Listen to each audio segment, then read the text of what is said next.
everyone. So today I'm going to be doing my manga haul for the last few months. I haven't done one since January. I didn't realize it had been that long until I looked back to see when my last one was, and I realized it was in January. So I have quite a few manga to show you. I'm not sure if it's more or less than usual. Probably the same as usual. But we'll get started with the new stuff first, going into some indie manga, and then at the end we'll show just the series I've been collecting forever. So first off, we will start with Dogs Red Volume 1. Obviously I had to get this because 1, I love sports manga, but 2, this is by the same author as Golden Kamuy, and I love Golden Kamuy. I've read a couple chapters of this on the Shonen Jump app when it first started releasing, and I enjoyed it. If you're looking for Golden Kamuy, I'm not sure you're going to find that in this manga. The humor is kind of similar, but also different because you don't have the context of Golden Kamuy, and you can't do like the more adult humor, but it is quite funny still. And of course, I enjoy sports manga, so can't wait to revisit this one as well. Then I have another new series from the new publisher Kana, new in English. They publish manga in French as well, but I have Silence Volume 1. So this is a post-apocalyptic manga taking place in this world where you have to be quiet because there are monsters that will find you if you make any noise. And I have read this volume. I enjoyed it. Probably my least favorite out of the new Kana releases so far, but I did still enjoy it and I plan on continuing. It was recently announced that Kana will be releasing City Hunter and another manga called Cat's Eye. So if you don't know, those are like classic manga from the 80s, and so I'm very much looking forward to reading those, and I'm really excited for Kana and their future because so far they're doing really great things. So next up I have Farewell My Odin. This is published by Titan Manga. This is a new like Viking series trying to kind of follow in the footsteps of Vinland Saga. I read this volume. I will talk about it more in my next video probably, but I thought it was just okay. I really have a problem with a lot of these like short series that get released just, I feel like, as filler, just to fill the gap of releases, but like I said, I'll talk about it more in my next video. Next up, I have the long-awaited Drifters Omnibus 1.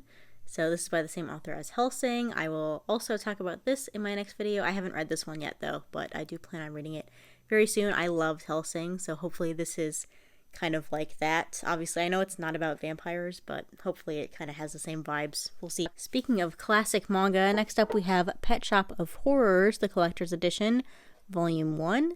So this one, again, I will talk about it in my next video, but I did read this one. I enjoyed it. This is like a josei horror short story collection, kind of, and it was fun. So plan on continuing this one. Next up, I have some one-shots. So first I have Eat by Nagabe, the author of The Girls from the Other Side.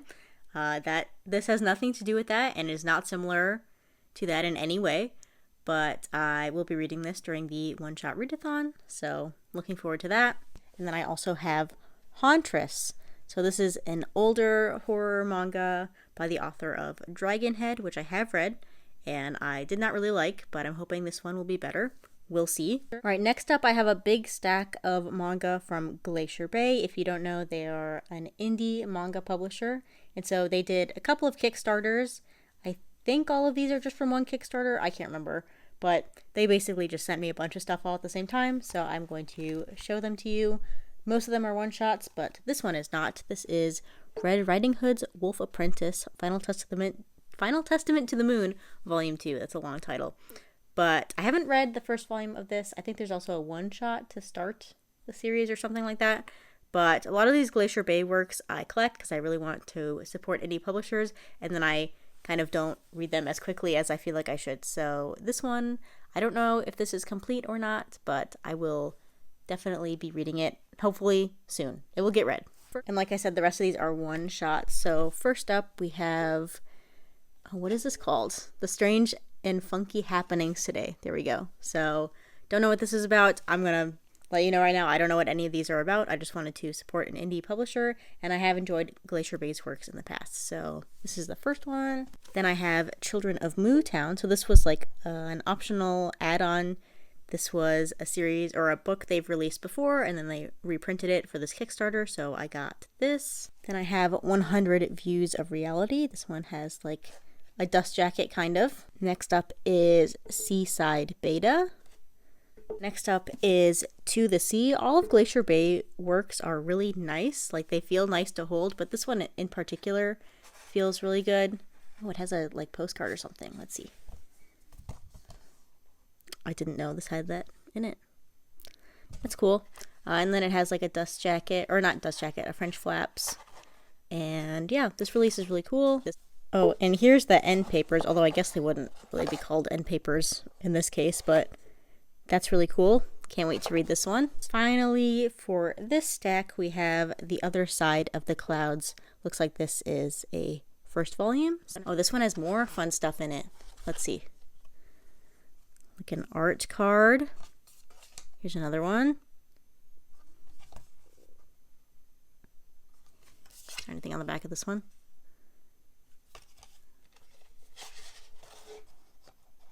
Oh, and this one has a dust jacket. Here's what it looks like underneath. So yeah, like I said, really happy to support indie publishers in the manga scene especially. And now we'll get into some not new stuff. Some stuff I've talked about on this channel before. I've been collecting forever. Stuff like that. So first up we have volumes 2. I'm not sure how these are going to stay up. 2, 3, 4. Nope. 4 and 5 of Lonely Castle in the Mirror.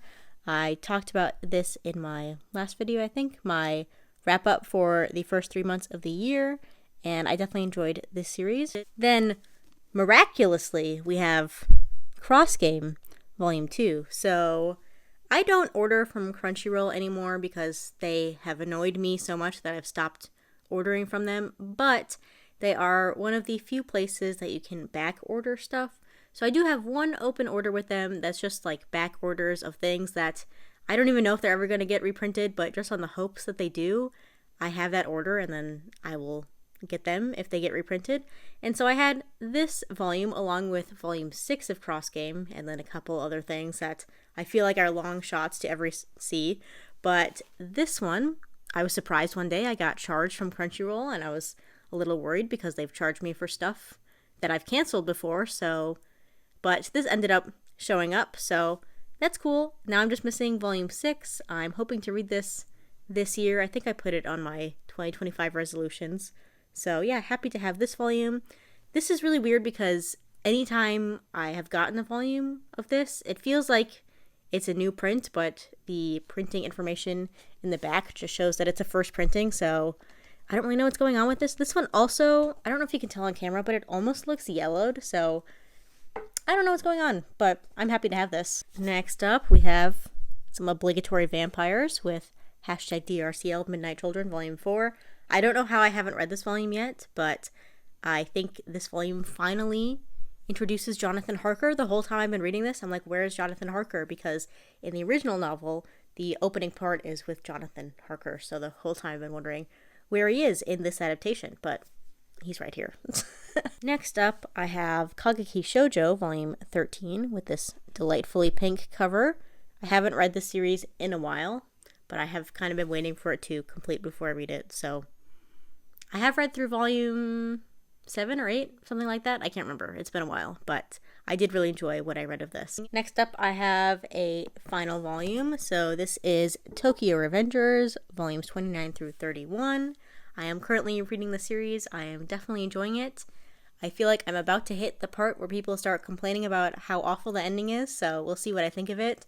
But I am enjoying it so far a lot. It's just fun shonen action stuff, and I like that. So next up, we have the best volume of manga I read in March, and that was My Name is Shingo, Volume 4. This volume, for me, was perfect. Like, I would change nothing about it. I loved it, and I can't even explain to you why I loved it so much, because it would be spoilers, but I love this volume. I love this manga, and that's all I have to say, I think. Also, speaking of pink covers, look at this. Look at these pink end papers. I love how bright that is. That's so cool. More pink covers. We have What Did You Eat Yesterday, Volume 22. I have read this volume. Really enjoyed it. Can't wait for Volume 23 because I feel like something very important is going to happen in volume 23, and I'm looking forward to it. Then I have The Summer Hikaru Died, volume 5. Everybody's talking about the series for a good reason. It's fantastic. Really enjoyed this volume. Next, I have Sketchy volume 5, one more volume of this, and the series will be completed, and then I will go ahead and start over at the beginning and read the entire thing. Really looking forward to that. And then I have Fool Knight volume 4. This is another one. I've only read the first volume, but I enjoyed it so much that I plan on continuing to collect it until, I don't know, I decided to get back to reading it, but I really like the cover of this one as well. Next up is another final volume. This one is JoJo's Bizarre Adventure, Shining Diamonds, Demonic Heartbreak, volume 3. So this is the final volume of this spin-off series, and I haven't read any of this yet, but I love JoJo's Bizarre Adventure, so I see this person in the back, so I feel like I can figure out what's going on, but we'll see. Next up, we have My Girlfriend's Child, volume 7. This is a really great shoujo manga. I think I heard that it's ending at 10 volumes, which is a great length for a series like this. I have read the other 6 volumes, but I haven't read this one yet, so I should read it very soon. Next up is The Liminal Zone, volume 2, with another great cover. I read this one as well. I enjoyed it. I feel like Junji Ito is very hit or miss with me, but I figured out the best strategy to enjoy a Junji Ito manga. I read this one during the manga reading sprints that we do, and I had a fun time discussing it along with other manga there, so go ahead and check it out if you're interested, but enjoyed this one. And next up, I have Medalist, volume 7. I know the anime is airing right now, I think, or just finished, or something like that. I don't know, I don't watch anime anymore, so I'm not sure. But I did enjoy what I read of this, and of course, I love sports manga. So next up, another volume 7 of a series I'm waiting to continue reading. This is Auto volume 7, another great cover. The covers of these are really nice. The spines are not. But there's nothing I can do about that, so I should probably stop complaining about it. Next up, another volume 7, somehow. We have Demons of the Shadow Realm, volume 7, by the creator of Fullmetal Alchemist. I have enjoyed what I've read of this as well, obviously, or I wouldn't still be collecting at volume 7. But this is one I can definitely wait to read because it is such an action-heavy series, and I would rather not read it while the volumes are releasing. So, and then of course I have some Shonen Jump stuff. So I have Sakamoto Days, volume 16, and One Piece, volume 108. I am loving the current arc of One Piece, and by that I mean the weekly chapters. Loving it to death. Having so much fun with One Piece still at over 100 volumes. I love One Piece. So yeah, that's everything I have to show you in this video. I'm sure I'm missing a couple things that I've collected throughout the last few months, but this is just what I remembered that I haven't talked about yet. So yeah, if you've read any of these and you have any thoughts on them, please leave your comments down below. Otherwise, let me know what your favorite pickup from the last few months is. That's going to be it for this video. Thanks for watching, and I'll see you next time. Bye!